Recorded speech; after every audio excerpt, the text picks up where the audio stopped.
নতুন দিল্লীত শ্বহীদ কুশল কোঁৱৰৰ মৃত্যুবাৰ্ষিকী ৰাষ্ট্ৰীয়ভাৱে উদযাপনৰ প্ৰস্তুতি 15 জুনত ৰাষ্ট্ৰীয় ভিত্তিত স্মৰণ কৰা হ'ব অসম আন্দোলনৰ শ্বহীদগৰাকীক স্বতন্ত্ৰতা সেনানী উত্তৰাধিকাৰ পৰিবাৰ সমিতিৰ উদ্যোগত অনুষ্ঠিত কৰা হ'ব এই কাৰ্যসূচীৰ প্ৰাক্ষণত দিল্লীত স্বতন্ত্ৰতা সেনানী উত্তৰাধিকাৰ পৰিবাৰ সমিতিৰ নতুন কমিটি গঠন দেশবন্ধুক সভাপতি কাৰ্যকৰী সভাপতি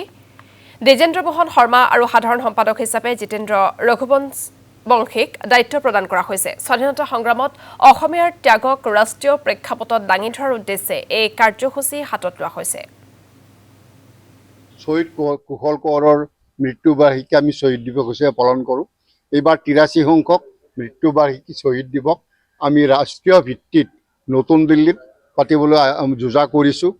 এই ক্ষেত্ৰত আমি অসম চৰকাৰক আমাৰ নিৰ্বাচন ঘোষণা কৰাৰ আগে আমি জনাই দিছোঁ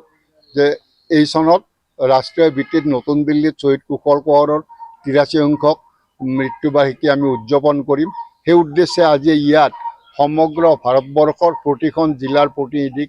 আমি আমন্ত্ৰণ জনাইছিলোঁ আমাৰ প্ৰতিখন ষ্টেটতে থকা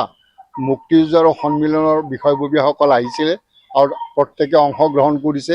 আৰু আমি ইতিমধ্যে 15 জুনত প্ৰায় 1000 আমাৰ প্ৰতিনিধি উপস্থিত থাকিব সম্ভৱতঃ আমি আম্বেদকাৰ ভৱনত এই অনুষ্ঠান কৰিম বুলি ভাবিছোঁ আৰু লগতে আমাৰ যি গুৰুদ্বাৰ আছে আৰু গুৰুদ্বাৰৰ যে গেষ্ট হাউচ আছে আমি প্ৰতিনিধিবিলাকক তাত ৰাখিম অসমৰ পৰা প্ৰায় 200 প্ৰতিনিধি আহিব বাকী ষ্টেটৰ পৰা প্ৰায় 800 প্ৰতিনিধিয়ে যোগদান কৰিব আমি আশা ৰাখিছোঁ আমাৰ আগন্তুক ৰাষ্ট্ৰীয় ভিত্তিত যি আমাৰ কুশল কোঁৱৰৰ শহীদ দিৱস আমি উদযাপন কৰিবলৈ আগবাঢ়িছোঁ ইয়াক সাফল্যমণ্ডিত কৰিব পাৰিম আৰু প্ৰত্যেকেৰে আমি প্ৰত্যেক ষ্টেটৰ পৰা আমি সকলোৰে সহায় সহযোগিতা কামনা কৰিছোঁ